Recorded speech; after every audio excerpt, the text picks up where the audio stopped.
Bonjour, moi je suis Sabrina, maman d'une petite fille de 5 ans atteinte de leucinose. Et là aujourd'hui on témoigne avec mon mari Bastien. Moi, je suis Laetitia, maman de qui a 10 ans maintenant, qui a également une leucinose. Bonjour, moi c'est Cécile, je suis maman de deux garçons. Mon dernier a 5 ans et a la leucinose.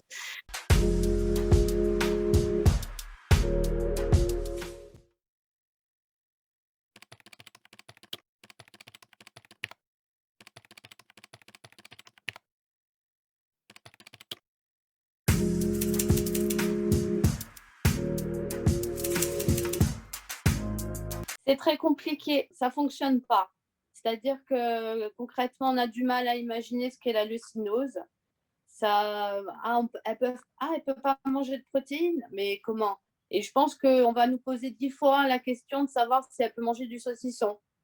Donc voilà, on l'appréhende très mal. La maladie est très mal appréhendée parce qu'elle est rare et que nous, avant d'avoir, on ne s'imaginait pas que ça pouvait exister. Elle se met en colère parce que souvent on dit que c'est une allergie. Elle ne supporte pas quand on dit que c'est une allergie. Elle dit mais non, j'ai pas d'allergie.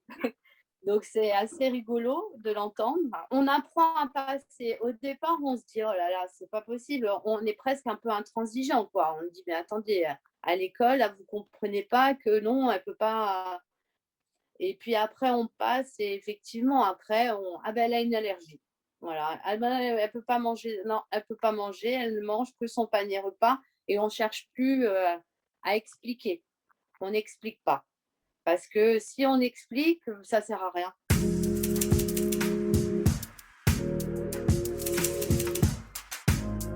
Oui, oui, ils sont assez attentifs. Moi ils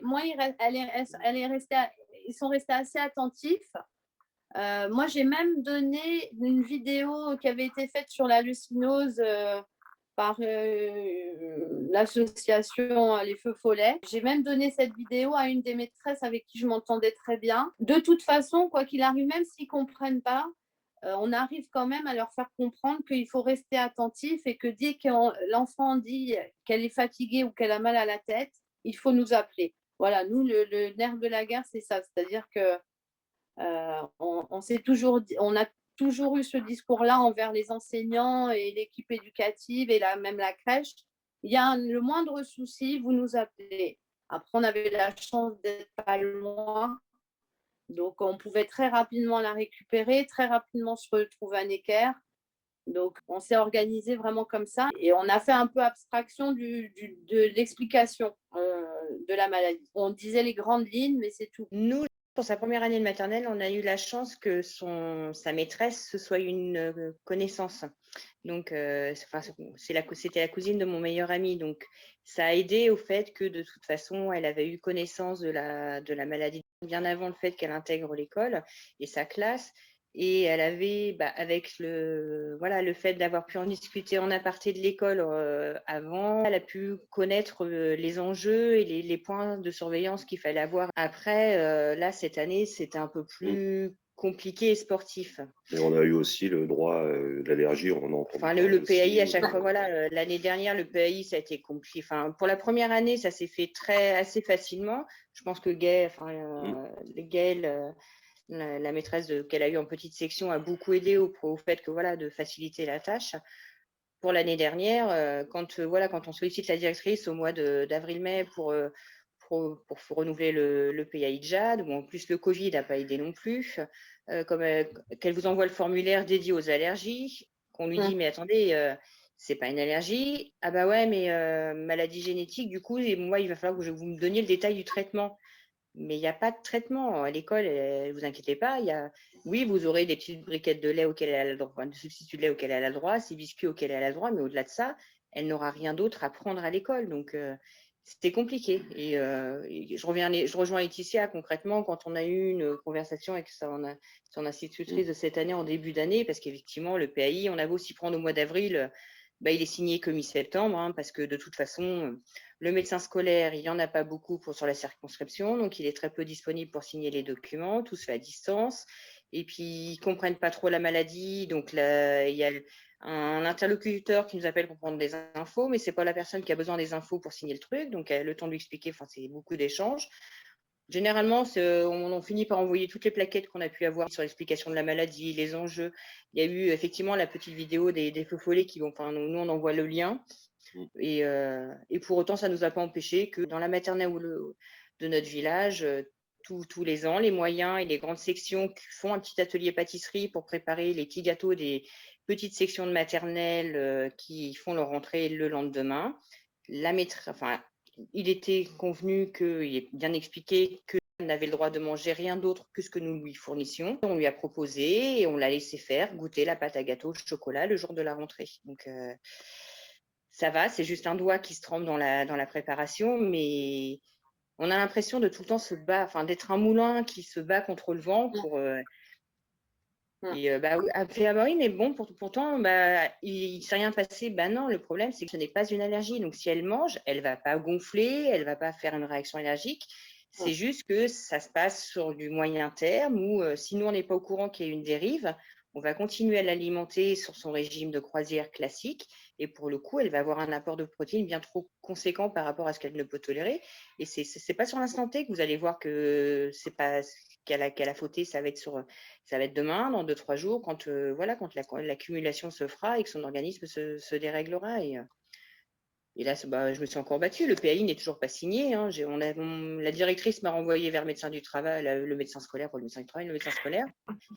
J'ai mis 3 semaines à essayer de les avoir au téléphone. Je ne les ai jamais eu au téléphone. Je leur ai laissé 15 messages, auxquels ils m'ont répondu une fois, à une secrétaire du médecin scolaire qui me dit « Mais déjà, pour commencer, il nous faudrait une ordonnance. » Mais elle ne me précise pas laquelle. Donc, elle m'a dit « Si vous avez des questions, rappelez-nous. » C'est ce que je fais. Je leur dis « Mais vous voulez une ordonnance de quoi ?» Elle n'a pas besoin… Enfin, il y a un moment, on a l'impression d'être dans un vide abyssal où il y a un fossé de compréhension entre ce qu'on leur explique et comment ils appréhendent les informations qu'on leur communique. Et là, concrètement, du coup, par dépit, j'ai fait renseigner le formulaire qu'on a utilisé l'année dernière par la spécialiste. Comme me disait la directrice, vous savez, après, c'est un renouvellement, donc il n'y a rien qu'à changer. Je fais non, il n'y a rien qu'à changer. Il faut toujours continuer à proposer une collation dans le milieu de matinée. Il faut toujours s'assurer qu'elle ne mange, quand vous faites des gâteaux, qu'elle ne mange rien.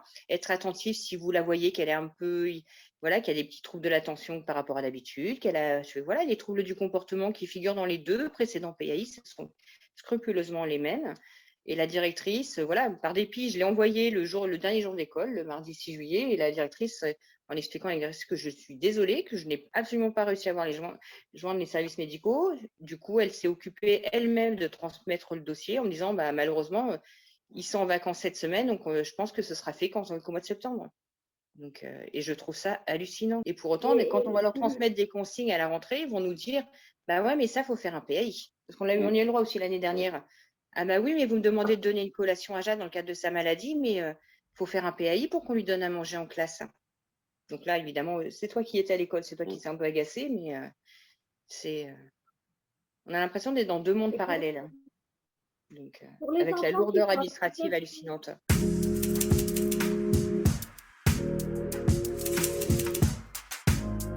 Là, elle passe en CM2. Donc, c'est une bonne élève. Il n'y a pas de souci. Non, ça n'a pas eu d'impact. Après, c'est vrai qu'on peut s'apercevoir parfois qu'il y a moins d'attention que voilà, en fonction de… Pas forcément en fonction de ses résultats de taux de leucine, mais en fonction de sa fatigue. Mais bon, après… non, en tout cas, nous, pour notre part, ça n'a pas du tout d'incidence sur son parcours scolaire. C'est une sportive, elle fait énormément de sport. À l'école, elle est assez assidue. Elle fait au conservatoire, elle fait du solfège et du piano. Donc, elle a complètement, elle n'a pas de fragilité liée à la leucinose.